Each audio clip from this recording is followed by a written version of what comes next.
تفسیر القرآن آج کا سبق سورۃ النساء آیت نمبر 100۔ اعوذ باللہ من الشیطان الرجیم، بسم اللہ الرحمن الرحیم۔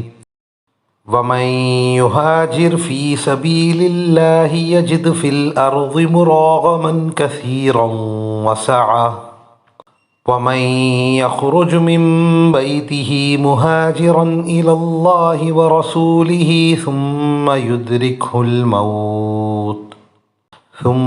يدركه الموت فقد وقع أجره على الله وَكَانَ اللَّهُ غَفُورًا رَحِيمًا۔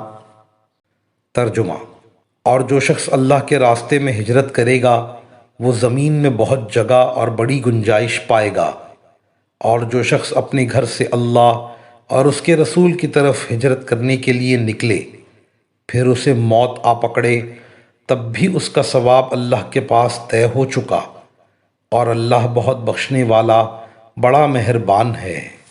اس آیت میں واضح طور پر یہ اعلان فرما دیا کہ جو کوئی شخص اللہ اور اس کے رسول صلی اللہ علیہ وسلم کی طرف ہجرت کے لیے نکل کھڑا ہو اور اس کا مقصد صرف اللہ کی رضا ہو، دین و ایمان کو بچانا چاہتا ہو، تو اس کا یہ سچی نیت سے نکل کھڑا ہونا ہی باعث اجر و ثواب بن گیا، اگرچہ وہاں تک نہ پہنچ سکا جہاں تک اس کو پہنچنا تھا۔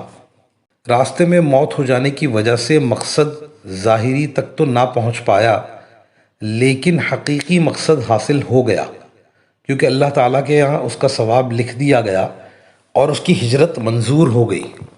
اللہ تعالیٰ بہت بڑے مغفرت والے اور بہت بڑے رحیم ہیں، اچھی نیت پر بھی ثواب عطا فرما دیتے ہیں اگرچہ عمل ابھی پورا نہ ہوا ہو۔ وآخر دعوانا ان الحمد للہ رب العالمین۔